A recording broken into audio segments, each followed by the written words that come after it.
하나님의 말씀은 요한일서 5장 18절에서 20절 말씀입니다.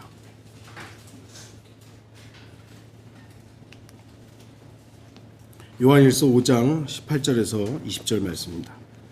제가 말씀을 읽도록 하겠습니다.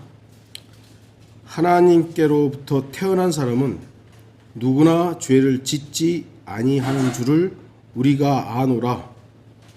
오히려 하나님께로부터 태어난 자는 자신을 지키나니 그 악한 자가 그를 건드리지 못하느니라. 우리가 아는 것은 우리는 하나님께 속해 있으며 온 세상은 악함 속에 놓여 있다는 것이라. 또 우리가 아는 것은 하나님의 아들이 오셔서 우리에게 지각을 주셨다는 것이니 이는 우리로 참되신 그분을 알게 하려는 것이라. 우리는 참되신 그분 곧 그분의 아들 예수 그리스도 안에 있노라. 이분은 참 하나님이시며 영원한 생명이시니라. 그렇습니다. 놀라운 말씀입니다.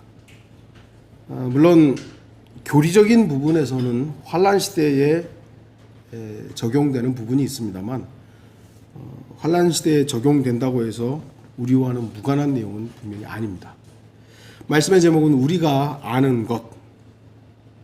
이 세상에는 많은 종류의 지식이 있습니다. 그러나 그 많은 지식을 모두 다 알고 있는 사람은 아무도 없습니다. 책만 읽으면서 산다고 해도 세상 지식을 모두 다 아는 것은 불가능합니다. 이 세상에서 펴낸 책들과 거기에 담긴 지식은 그 수를 헤아릴 수 없을 정도로 어마어마하게 방대한 양입니다. 우리나라에서 매년 출간되는 책만 다 읽을 수도 없어요. 저도 제 관심은 어쨌든 책에 대한 부분들이 꽤 있는데 기독교 책도 한 달에 일주일에 한 권씩 나오는 것 같기도 하고 계속 새 책이 나옵니다. 다 못 읽어요. 다 살 수도 없고. 특히 일상적인 지식이 아닌 전문적인 지식을 아는 것은 더욱더 힘듭니다. 일반 상식, 예전에 무슨 퀴즈 대회에서 일반 상식 문제인데 모르겠더라고요. 무슨 놈이 일반 상식이 그렇게 어려운 거예요? 일반 상식이면 일반적으로 다 알아야 될 거 아니에요. 왜 모르겠어요? 그래서 사람들은 대부분 자신들이 선택한 분야의 책을 어느 정도 읽고 거기에서 지식을 얻는 것이 고작입니다. 그래서 다 아는 것처럼 우리가 우리도 한때 그랬습니다만 성경을 읽고 조금 안다라는 것으로 다 아는 걸로 착각을 했던 것이죠. 그 교만한 사람 중에 제가 1번이었을 거예요. 아주 그냥 다 아는 것처럼. 세대적 진리 아는 거 중요합니다. 성경에 러크만 목사님처럼 어느 구절이 어디에 있는 것, 러크만이 다 한다고 말한 적이 없어요. 러크만 목사님은 어느 단어가 어느 구절이 어디에 있다는 걸 안다는 거였죠. 그 단어가 어디에 있다. 저는 그렇게까지도 아직 안 돼 있어요.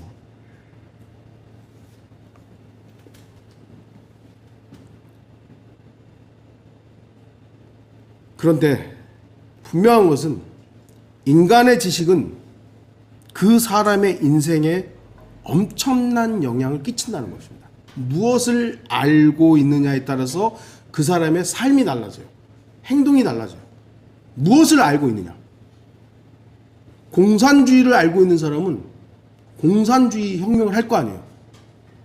소위 말해서 민주주의를 알고 있는 사람은 민주주의적인 삶을 살 거예요. 무엇을 알고 무엇을 배웠느냐는 그 사람의 삶을 결정하는 중요한 역할을 합니다. 오늘 본문에는 우리가 아는 것이라는 단어가, 그런 말이 여러 번 반복해서 등장합니다. 그리스도인이라면 마땅히 알아야 할 일들이 몇 가지가 있습니다. 아무런 지식 없이 믿는다. 무조건 믿는다. 그건요, 말이 안 되는 거예요. 태초에 하나님께서 하늘과 땅을 창조하셨느니라를 우리는 알잖아요. 그걸 믿는 것이지 아무것도 모르는데 나 믿어. 있을 수 없는 얘기예요. 예수 그리스도께서 바다 위를 걸었다라는 거 우리는 들어서 알잖아요. 그래서 믿느냐 안 믿느냐라는 것이지, 예수님이 바다 위를 걸었다는 사실을 들어본 적도 없다면 믿을 수가 없는 거예요. 그래서 어린아이들의 구원을 하나님께서 허락하신 이유가 죄를 알지 못하기 때문이거든요. 그래서 어떤 의미에서는 예수 그리스도에 대해, 이 시대에 예수 그리스도에 대해서 단 한 번도 들어본 적이 없는 사람이라면, 그게 가능하다면, 그런 사람은 하나님께서 우리가 구원받는 방법과 다른 방법이 있을 수도 있지 않을까라는 거죠. 물론 이 시대에는 분명히 다른 이름으로는 구원받을 수 없습니다. 그런데 한 번도 그 이름을 들어보지 않은 사람이 혹여 있을 수 있을래나요? 그건 모르겠어요. 저의 범위가 아니니까. 알지 못하고 듣지 못했다면 그 사람에게는 지금 우리가 재는 그 잣대로 당신은 구원 못 받았어, 이렇게 잴 수 없지 않을까라는 것입니다. 알지 못하는 건 믿지 못하는 거예요.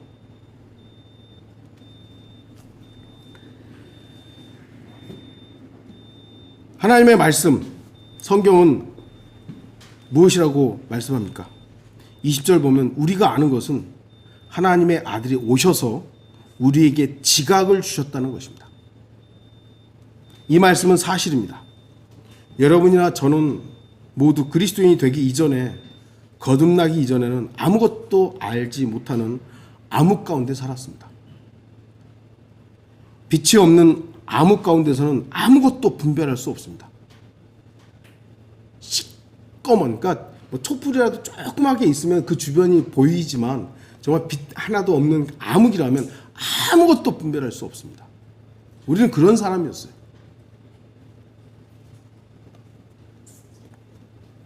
성경이 말씀하시는 것과 같이 하나님의 형상이신 그리스도의 영광스러운 복음의 광채가 우리에게 비치기 전까지는 우리의 마음이 어둡게 되어 우리가 왜 구원받아야 하는지도 알지 못했던 것입니다.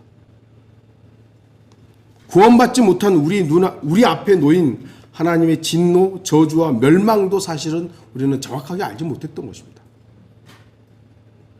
나를 위해, 우리를 위해 피 흘려 죽으신 예수 그리스도의 사랑이 얼마나 크고 위대한지 우리는 정확하게 알지 못했던 것입니다. 그렇기 때문에 우리가 반드시 알아야 하는 것들이 있는 것이죠. 그러니까 예수 그리스도가 나의 구주, 구원자라는 걸 알아야 구원받는 거 아니겠어요?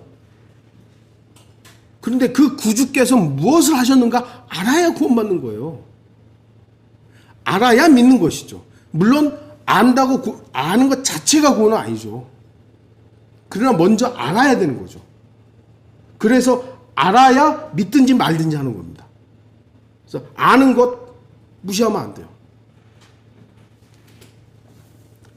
성경에서 말씀하시는 지식, 이 지식은 세상의 지식보다 훨씬 뛰어납니다.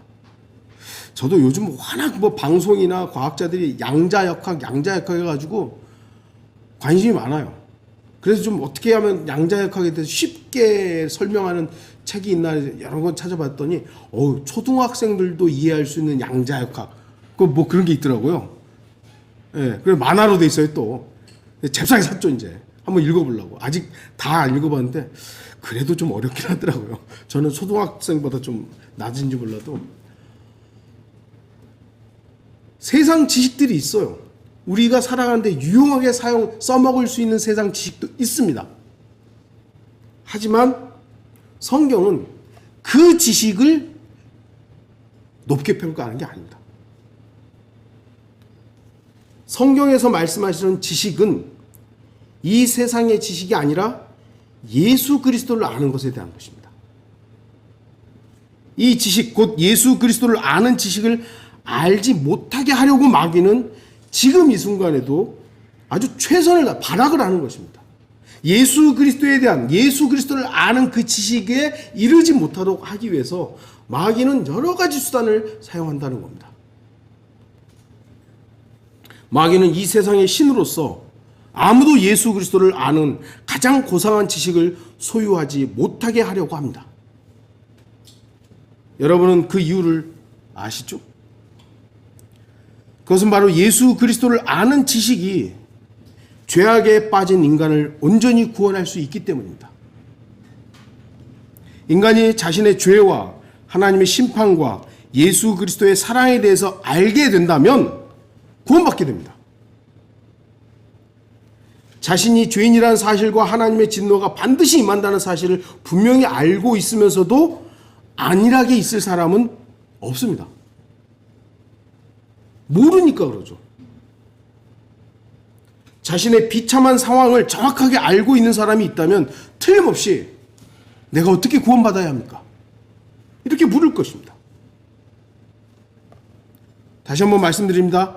알지 못하는 것을 믿을 수는 없습니다. 하나님의 뜻이 무엇인지 알지 못하면서도 하나님의 일을 행하고자 하는 사람은 마치 벼가 어떻게 자라는지 알지 못하면서 농사 짓겠다는 사람과 똑같은 것입니다. 또는 사람의 인체가 어떻게 구성되었는지 모르면서 그런 사람이 수술하겠다고 달려드는 것과 같은 것입니다. 그러나 우리 주위에는 이러한 사람들이 수없이 많고 이러한 일들이 벌어지고 있습니다. 얼마나 많은 교회와 목사들이 이러한 영적인 일들을 외면하고 육신적인 일들을 영적인 일들로 포장해서 일을 하고 있는 것이죠. 여러분들 큰 교회들 뭐 작은 교회건 뭐 큰 교회 청년들 그 워십 댄싱하고 그 뭐라 그러죠? 찬양하는 집회들 여러분 보신 적 있으세요? 저도 그렇고 그거 안 본 지 꽤 오래돼 가지고 얼마 전에 그걸 봤는데 야, 그 손 들고 눈물 펑펑 흘리면서 주님께 찬양을 하고 있는 거예요. 그 자체가 잘못됐다고 할 수는 없을 거예요. 저와 여러분들이 찬양 부르는 것과 그분들이 찬양하는 것과 뭐가 다를까요? 오히려 그분들은 지금 감동해가지고 눈물을 흘리면서 자신을 정말 헌신하려고 아마 할 거예요. 진정으로 찬양하겠죠. 그것과 우리가 지금 오늘 찬송을 이렇게 몇 장 부르는 것과 뭐가 다르죠? 주의해야 될 게 뭐냐면요. 그렇게 찬양 눈물 흘리면서 펑펑 흘리고 막 회개 기도하고 아멘 아멘 했는데 그 다음날 하나님의 말씀 앞에서 복종하지 않으면 그 앞에 거는요 혼적인 거예요. 그냥 혼적인 거예요. 자기 감동한 거예요. 물론 우리가 뭐 우리 찬양 부르면서 감동할 수 있죠. 감격에 벅찰 수도 있고 그리고 그 다음 하나님의 말씀 앞에서 겸손하다면 그것이 영적인 찬양이 되는 거예요. 그러니까 외적으로 어떤 행동을 하고 이거 물론 중요할 수도 있습니다만 그것이 중요한 게 아니에요. 막 눈물 펑펑 흘리고 회개기도 하고 아멘 아멘 했다고 해서 그것이 영적인 찬양이 아니라 그것이 이루어지고 난 다음에 그 사람이 말씀 앞에서 어떠하냐 이거죠. 겸손하냐 아니면 또 자기 마음대로 살고 있느냐.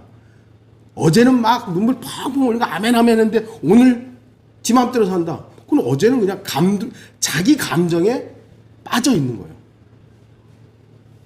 그런 모습이 오늘날 한국교회에 너무 많은 겁니다. 제가 모든 걸 다 단적으로 말할 수는 없습니다만 그런 모습들이 너무 보이는 거예요.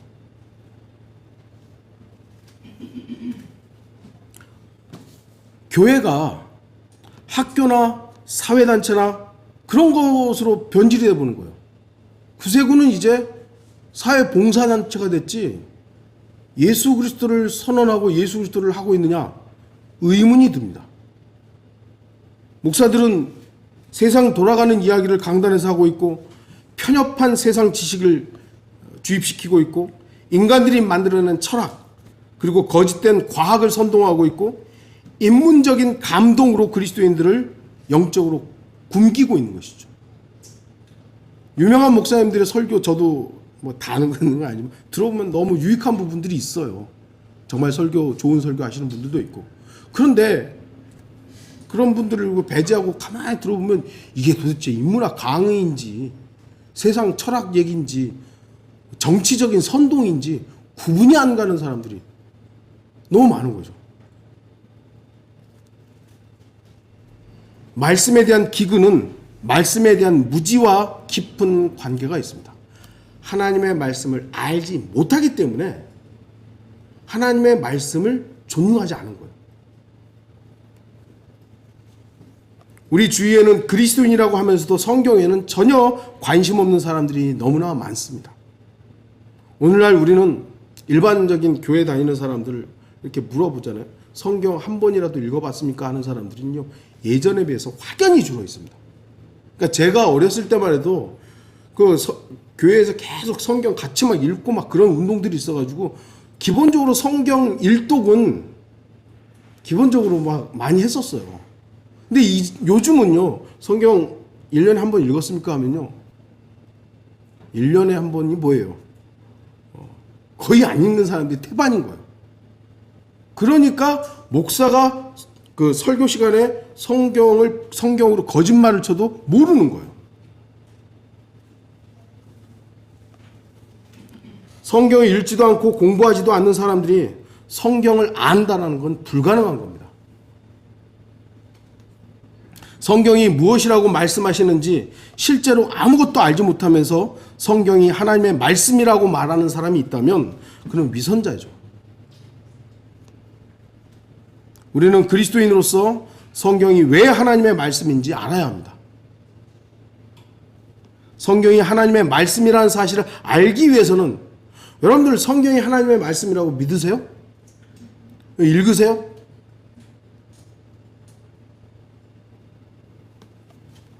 하나님의 말씀이라는 사실을 안다면 읽어야죠. 여러분들이 어떤 의미에서는 그 어떤 시간보다도 먼저 접해야 되는 거예요. 먼저.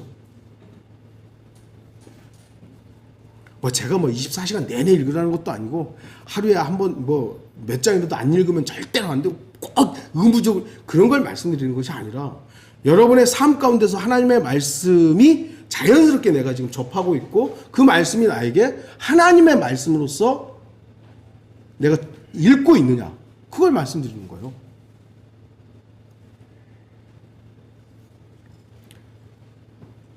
성경이 하나님의 말씀이라는 것을 여러분들이 믿기 위해서는 하나님의 말씀을 읽어야 됩니다.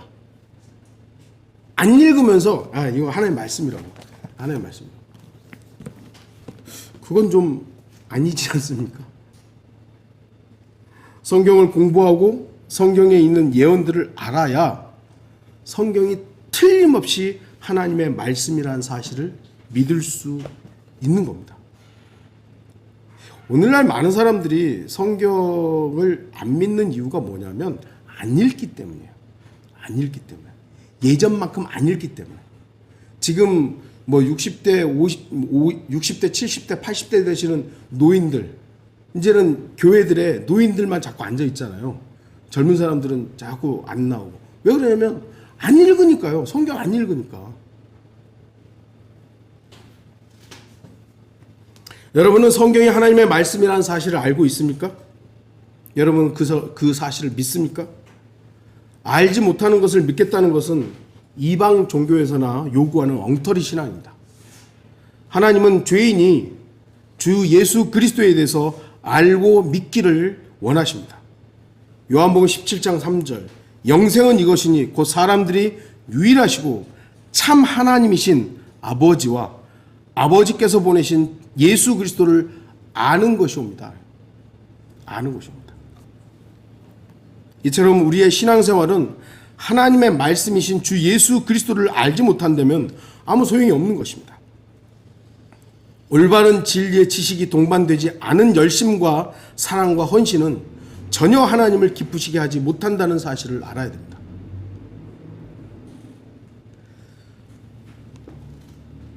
시험이 있어가지고 시험 공부를 열심히 했어요. 그리고 시험을 딱 치르는데 아이고 이런, 내가 공부한 데가 아니네요. 밤을 새송 공부했는데 시험 내용은 엉뚱한데요. 그 얼마나 큰 낭패예요. 우리가 하나님을 섬기는 것 열심 필요하고 열정도 필요하고요. 헌신 여러 가지가 필요하죠. 근데 하나님이 뭘 원하느냐를 알고 그렇게 해야지 내가 원하는 내 방식대로 하나님을 열심히 섬기는 거예요. 그러면 시험 문제를 못 풀어요. 왜냐하면 내가 공부한 데가 아니니까. 오늘날 그러한 어떤 소위 말해서 기독교인들이 너무 많다는 게 문제죠. 그래서 영적 지식을 올바로 아는 일이 매우 중요한 것입니다. 예수 그리스도가 어떤 분인지를 알아야 되는 것이고, 하나님은 어떤 분인지 알아야 되죠. 목사들 가운데 동성애 창성하는 사람들이 있어요. 하나님은 사랑의 하나님이시고 모든 사람들을 수용하는 생명의 하나님이시죠. 근데 그 사람들은 성경에서 그런 부분만 본 거예요. 그런 부분만. 동성애를 죄라고, 그것이 하나님을 대적하는 일이라고 써있는 그런 구절은 안 본 거예요. 봤더라도 그건 그 내용이 아니라고. 그 내용이 아니면 뭔 내용이죠? 그 사람들은 하나님을 사랑한다라는 그것을 자기 방식대로 표현하고 있는 거예요. 성경이 죄라고 하면 죄인 겁니다. 성경이 그걸 악이라고 하면 악인 거예요.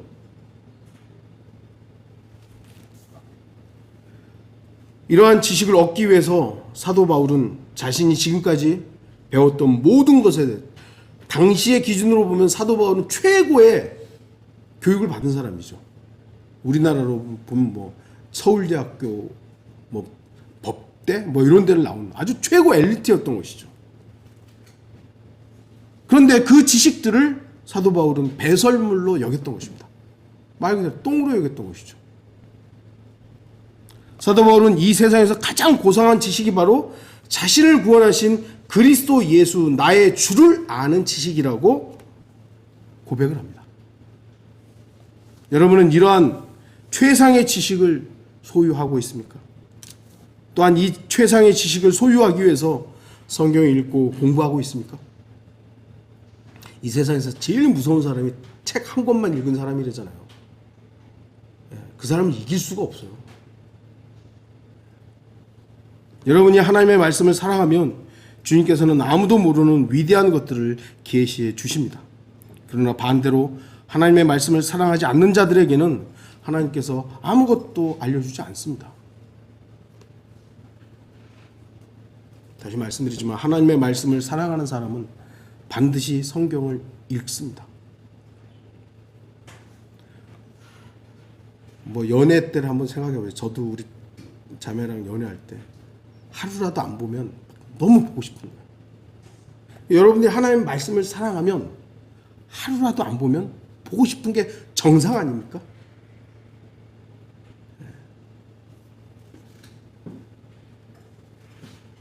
성경을 열심히 읽고 공부할 때 주님께서는 우리의 지각을 열어주시어 엄청난 진리의 금광을 발견할 수 있도록 인도해 주십니다. 이 말씀 안에는 모든 게 다 들어있습니다. 모든 것이.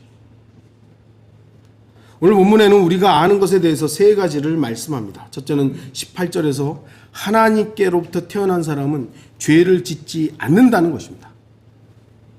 이게 분명한 사실입니다. 그러나 우리는 거듭난 그리스도인들도 죄를 짓는다는 사실을 분명히 압니다.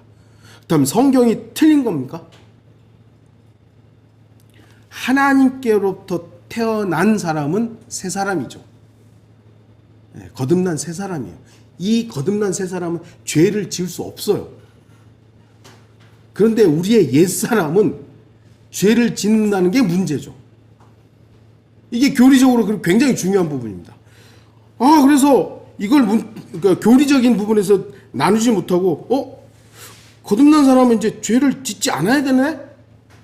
구원파에서는 그래서 거듭난 사람이라도 어떤 죄를 지면 그건 거듭난 사람이기 때문에 그건 죄가 아니다. 이렇게 가르쳐 버리는 거죠.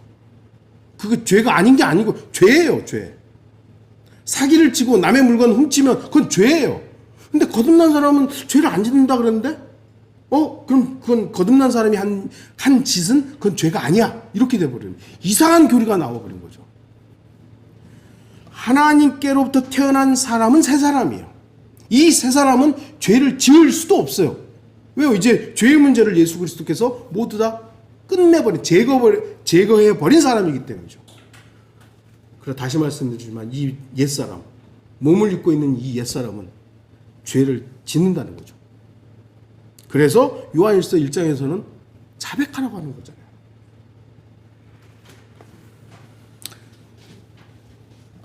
우리가 여기서 알 수 있는 것은 우리 안에 또 다른 누군가가 있다는 사실이죠. 옛사람이죠. 거듭난 그리스도인이 반드시 알아야 할 것은 우리 안에는 여전히 옛사람이 함께 있다는 것입니다. 그래서 그리스도인은 헌신해야 되는 거예요. 이 옛사람에 대해서 그냥 물론 이제 다른 부분에서는 이 옛사람은 죽은 것으로 여기라 그러고 십자가에서 함께 죽었다라는 것을 인정하라는 것이지만 또 다른 측면에서는 이 옛사람의 부분은 이 몸은 헌신해야 돼. 드려져야 되는 것입니다. 계속해서. 새 사람은 거듭난 사람은 한 번 주님께로 태어났기 때문에 이 새 사람은 또 드려지고 해야 될 필요가 없어요. 그러나 이 옛사람은 자꾸 엉뚱한 길로 가려고 하기 때문에 끄집어 와서 십자가 앞에 다시 내려놔야 되고 끄집어 와가지고 헌신을 해야 되는 것이죠. 그리스도인은 지속적으로 자신의 몸을 마귀가 관장하지 못하도록 하나님께 내어드려야 합니다. 이것이 바로 헌신이죠. 죄를 짓지 않는 사람, 즉 하나님께로부터 태어난 새 사람이 살도록 해야 합니다. 아무리 위대한 그리스도인이라 할지라도 그의 옛사람은 여전히 악취만 풍깁니다. 그리스도인은 옛사람이 죽었다는 사실을 반드시 알고 그것으로 그렇게 여겨야 되는 겁니다. 사도 바울이 알고자 했던 두 가지 지식도 바로 이와 같습니다. 그는 고린도전서 2장 2절에서 이는 내가 예수 그리스도와 그의 십자가에 못 박히심 외에는 너희 가운데서 아무것도 알지 아니하기로 작정하였습니다.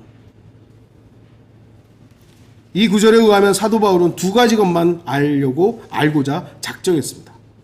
사도 바울이 이 세상의 모든 지식을 배설물로 여기면서까지 알고자 했던 것은 바로 예수 그리스도이십니다. 예수 그리스도. 예수 그리스도. 여러분 알고 계십니까? 그러니까 예수님에 대한 지식을 안다라는 것은 단순히 이론적인 지식만을 말하는 것이 아닙니다. 물론 우리는 주님에 대한 기본적인 지식, 그분의 말씀, 사복음서에서 어떤 말씀을 하셨고 그분의 왕국이 어떻고 그분의 권위가 어떻고 그분의 능력과 죽으심과 부활과 승천, 다시 오심에 대해서도 알아야 합니다. 하지만 더 중요한 것은 주님과의 인격적인 교제를 통해서 알아야 되는 것이죠. 어떤 의미에서는 예수 그리스도의 그 왕국 그거 몰라도 구원받을 수 있잖아요. 그러나 예수 그리스도와 그 구원받고 나서의 그분과의 개인적인 밀접한 교제를 통해서 그분을 알아간다. 굉장히 중요하다고 저는 생각합니다. 제가 이광철 형제님하고 가끔 이렇게 통화를 하면 그분하고 교제했던 내용들이 저에게 되게 유익된 내용이 뭐냐면 예전에는 뭐 다른 사람들과 교제할 때는 어떻게 뭐랄까요, 지식적인 부분, 교리적인 부분에 대해서 얘기를 했었다면 이 형제님하고는 그것을 조금 더 넘어서서 예수님께서 이러한 부분들을 원하셨을 텐데 하나님의 말씀은 이러한 것들을 우리가 알기를 원하실 텐데 어떻게 보면 되게 깊이 있는 교제를 하게 돼요. 되게 풍요롭다라는 느낌을 가져요. 어쩌면은 사도 바울이 예수 그리스도를 알고자 했던 것은 예수님의 기록되어 있는 어떤 그거보다도 십자가에 대해서 어떠한 십자가를 지셨을 것인가. 그건 깊이 있는 묵상이 아니면은 어떻게 보면 좀 불가능하지 않을까. 예수 그리스도를 깊이 생각하다 보니까 세상에 알았던 지식들이 배설물인 거예요. 예수님이 어디에서 태어났고 예수님이 3년 반 동안 뭘 했고 예수님의 제자가 몇 명이고 예수님이 몇 명을 살렸고 예수님이 베데스다에서 뭐 했고 예수님이 십자가에 죽으셨고 죽으심과 부활한 이거 중요한 문제인데 그것을 지식적으로 아는 뭐 했지 이거 그걸 좀 넘어서야 되지 않겠습니까? 예수 그리스도께서 우셨다라고 하는 Jesus wep이라는 그 단어를 보고 예수님 우셨대. 그거는 그냥 지식적인 거잖아요. 그런데 예수님의 이 우심이 어떤 의미가 있을 것인가를 깊이 한번 묵상해 보는 거예요. 왜 우셨을 것인가? 저는 그것이 예수 그리스도를 더 알아가는 지식이라고 생각해요. 사도 바울이 알고자 했던 그 부분들, 그것이 바로 그분의 십자가에 못 박히심이죠. 갈라디아서에서 이것에 대해서 설명하고 있는 부분이 있습니다. 갈라디아서 2장 20절, 내가 그리스도와 함께 십자가에 못 박혀 있으나 그럼에도 나는 살아있노라. 그러나 내가 사는 것이 아니요 그리스도께서 내 안에 사시는 것이라. 내가 이제 육신 안에서 사는 삶은 나를 사랑하셔 나를 위해 자신을 주신 하나님의 아들을 믿는 믿음으로 사는 것이라. 사도 바울이 이 부분에서 얼마나 많은 묵상을 했을까요?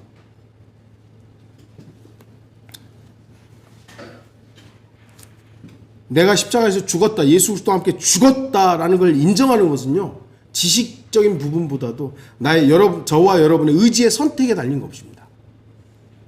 우리가 이 사실을 믿고 여기지 않는다면 우리는 패배하는 그리스도인의 삶을 살게 될 것입니다. 하나님께서는 우리가 의지를 사용해서 마귀를 적극적으로 대항하기를 바라시는 반면 마귀는 우리가 의지를 사용하지 않기를 바라는 겁니다. 짐승들에게도 의지가 있어요. 제가 항상 말씀드렸습니다만 먹고자 하는 의지, 자고자 하는 의지, 그리고 생존에 대한 의지들이 있죠. 그러나 자유의지는 인간에게만 하나님 주셨어요. 짐승은 선택이 아니라 그냥 본성대로 움직이는 거예요. 이게 옳고 그름이 아니라 그냥 자기가 원하는 대로 그 의지를 사용해요. 근데 인간에게만 선과 악에 대한 기준을 하나님께 양심을 통해 주셨기 때문에 그걸 선택하는 거예요. 그래서 그 의지를 이쪽으로 할 것인가, 선으로 할 것인가, 악으로 할 것인가에 대한 인간에게만 있는 거예요. 내가 사람을 죽이면서까지 내 배를 채운다? 이게 악이라는 걸 알아요. 그러니까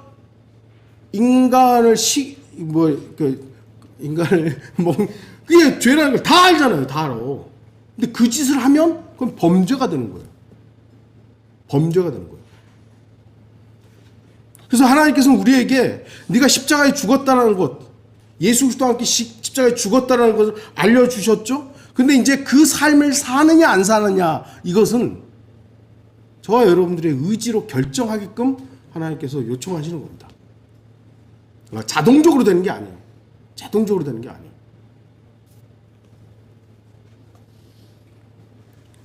우리가 무기력하게 수동적인 상태가 되기를 바라는 것이 마귀입니다. 마귀는 그러한 자들을 마음대로 갖고 놀 수 있기 때문입니다. 우리는 하나님께 속한 것들을 알아야 합니다. 19절에서는 우리가 하나님께 속한 것을 안다고 말씀합니다.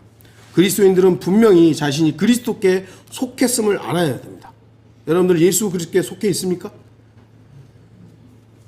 그리스도인은 예수 그리스도의 피 흘리심으로 그분의 피값으로 구속된 자들입니다. 그래서 우리는 우리의 몸은 더 이상 내 것이 아님을 아는 것이죠. 주님께서 정당한 값을 지불하고 저와 여러분을 사셨습니다. 이러한 사실을 희인하지 않는 사람은 그리스도인이라고 불릴 수 없습니다. 내 몸은 주님의 것이며 우리는 이러한 사실을 분명히 알아야 합니다. 사도 요한은 이 세상이 악함 속에 놓여 있다고 말씀합니다. 성경은 현재 이 세상이 악하다고 분명하게 말씀합니다. 이러한 사실을 믿는 우리는 무엇이 악인지 선인지 고민할 필요가 없어요. 성경이 세상은 악하다고 말씀했기 때문입니다. 그럼 세상은 참 좋아졌구나, 그게 아니죠. 제가 말씀드린 세상은 편리해진 거지 좋아진 게 아닙니다. 선해지지 않았습니다. 바로 이 세상과 거기에 속한 것들이 악하다는 것을 우리가 잠시도 잊으면 안 돼요. 그리스도인은. 세상을 보는 관점이 세상은 편리하다. 우리가 그 편리함을 이용은 해야 되죠. 그러나 기본적으로 세상이 악하다라는 것을 우리가 잊으면 안 된다는 겁니다. 그래서 세상과 친구 되고자 하는 사람은 하나님과 원수 된다는 것을 기억해야죠. 그리스도인이 하나님께 속해 있듯이 온 세상은 악함 속에 놓여 있습니다. 그러므로 이 세상에 속한 사람은 악함 속에 놓여 있는 것입니다. 하나님께서는 그리스도의 보혈로 말미암아 이 악함 속에 놓여 있던 우리를 불러주셨습니다. 죄가 가득 차 있던 칼데아 우르에서 아브라함을 부르셨듯이 소돔과 고모라라는 그 악함 속에서 롯의 가족들을 불렀듯이 주님께서는 우리를 세상부터 부름받은 자들로서 교회를 형성하게 하신 거예요. 그러니까 교회가 세상 속에 들어가면 안 돼요. 우리는 세상에 있는 사람들을 주님께로 불러내오는 사람들이지 우리가 세상에 들어가가지고 세상을 변화시키려고 하면 우리의 육신은요, 우리가 세속화되는 겁니다. 성경의 법칙이 그래요. 마지막 20절 보시면 예수 그리스도께서 이 땅에 오신 중요한 목적 중 하나를 말씀합니다. 주님이 오신 이유는 우리에게 깨달을 수 있는 지각을 주시기 위함이었습니다. 주님께서는 우리로 진리를 깨달을 수 있도록 지각을 주십니다. 우리는 이러한 지각을 그리스도 예수 안에서 얻을 수 있습니다. 왜냐하면 모든 지식과 지혜의 보화가 그분 안에만 있기 때문입니다. 지식이나 지혜는 그 자체로 선한 것이 아닙니다.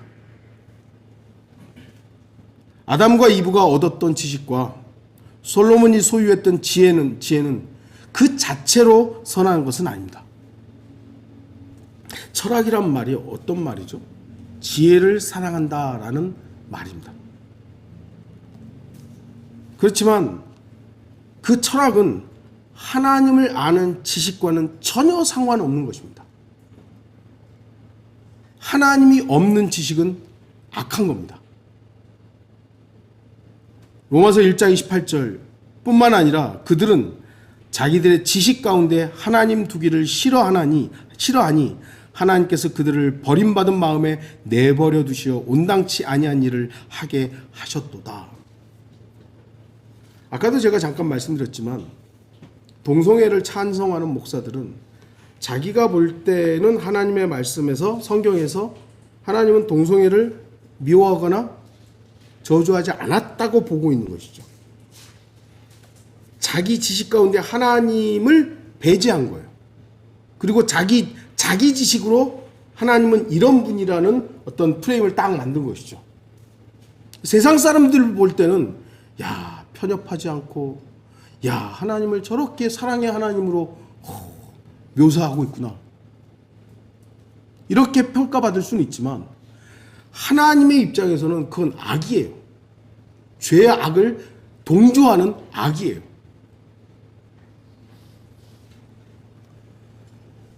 우리는 그러한 일에 동조할 수 없습니다. 동의할 수 없습니다. 이러한 것들 외에도 요한 1서에서는 지금이 마지막 때임을 아는 지식에 대해서 2장 18절에 말씀하고 있고요. 3장 2절에서는 우리의 미래의 모습이 어떠한지에 대한 지식, 3장 24절에서는 사망에서 생명으로 옮겨진 구원에 대한 확신을 아는 지식, 5장 15절에서는 우리의 기도를 들으시고 응답하신다는 사실에 대한 지식 등에 대해서 여러 가지 지식을 또 말씀하고 있습니다. 거듭나지 않은 사람들에 있어서 지식은 두 가지 정도로 그냥 크게 나누는 거예요. 인문학 계열에서 추구하는 철학과 자연 계열에서 추구하는 과학이 사람들이 생각하는 기준의 지식일 겁니다. 저도 그 과학자 중에 유튜브에 나와 있는 유명한 젊고 똑똑한 사람이 있어요. 제가 굳이 이름까지 그분의 강의를 들어보면 되게 뭐 잘 설명해주고 그래서 쏙쏙 들어오더라고. 내가 중고등학교 때 저 사람한테 배웠으면 내가 포기하지 않았을 텐데 뭐 이런 생각도 들 만큼 잘해요. 근데 그 사람에게는 중요한 게 하나 빠졌어요. 예수 그리스도라는 지식. 다른 건 그 사람이 다 가졌는지 모르지만 예수 그리스도에 대한 지식이 없어요. 그 사람은 다 가졌지만 딱 하나만 안 가진 거예요. 생명만 없는 거죠. 그럼 그건 뭐죠? 죽은 거예요. 죽은 지식이에요. 반대로 저는 과학에 대해서 몰라요. 뭐 수학도 잘 몰라요. 뭐도 몰라요. 다 몰라요. 제가 아는 건 예수 그리스도예요. 세상 사람들이 볼 때는 저는 바보 멍충이죠. 근데 예수 그리스도께서 봤을 때는 다 아는 거예요. 생명을 얻고 있잖아요. 성경은 그래서 지식과 지혜, 인간들이 추구하는 철학과 과학에 대해서 아주 어떻게 보면 부정적으로 말씀하고 있습니다. 골로새서 2장 8절이라든지 디모데전서 6장 10절, 20절에서는 과학과 철학에 대해서 아주 어떻게 보면 바울이 얘기했던 쓰레기 취급하고 있는 것이죠. 지혜와 지식은 우리의 지혜와 지식이 되시는 주 예수 그리스도 안에 있습니다. 이 같은 지식을 얻기 위해서 원하는 자들은 베드로와 요한이 있었던 곳인 예수 그리스도의 발 앞에 앉는 데 자신의 시간을 사용해야 합니다. 하나님의 지식이 없는 자들은 부끄러움을 당할 것입니다. 고린도전서 15장 34절 의에 대하여 깨어있고 죄를 짓지 말라.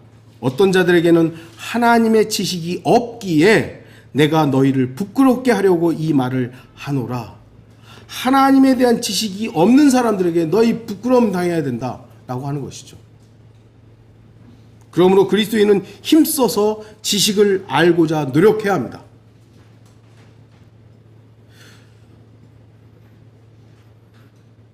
영어를 잘하려면요, 영어 공부를 해야 돼요. 하나님께서 기적적으로 물론 사도행전처럼 갑자기 저에게 방언을 주셔서 영어를 하게 하실 수 있는 능력이 있으시죠. 근데 저는 영어를 해야 됐다고 주님한테 구한 적이 없어요. 왜냐하면 지금 저한테 필요한 것은 그게 아니니까. 근데 하나님께서 제가 갑자기 선교 사역을 하겠다 해서 영어가 갑자기 필요하다고 하나님께 구해서 하나님 주실 수도 있죠. 그런데 제가 먼저 할 건 내가 영어 공부를 해야 되는 거예요. 여러분들이 하나님을 알려면, 하나님을 좀 더 많이 알고 하나님에 대해서 깊이 알려면 성경을 읽어야지 아는 것이지, 갑자기 뭐 하나님께서 우리한테 무슨 하나님에 대한 지식을 확 기적적으로 주시지 않아요. 이 지식은 진리의 영이신 성령님만을 통해서만 우리에게 전달되는 겁니다. 우리는 하나님의 실제적인 인격체이신 걸 알잖아요. 그 인격체이신 분은 자주 만나야만 인격적인 교류가 있는 겁니다. 안 만나는데 어떻게 인격적인 교류가 됩니까? 주님은 생각하시고 응답하시고 문제들을 다루시고 자신이 일하는 방식을 갖고 계신 하나님이십니다. 이러한 하나님을 아는 지식은 우리가 성경을 읽고 공부하고 깊이 묵상함으로만 얻을 수 있습니다. 우리가 아는 것, 결론적으로 우리 중 하나님에 대한 모든 것을 다 아는 사람은 없습니다.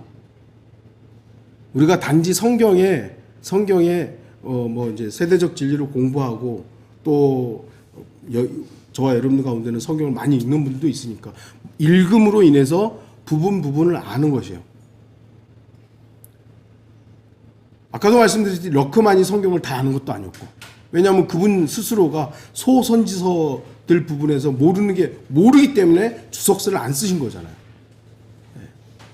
솔직하게 이렇게 얘기하는 거죠. 이러이러한 부분 모른다.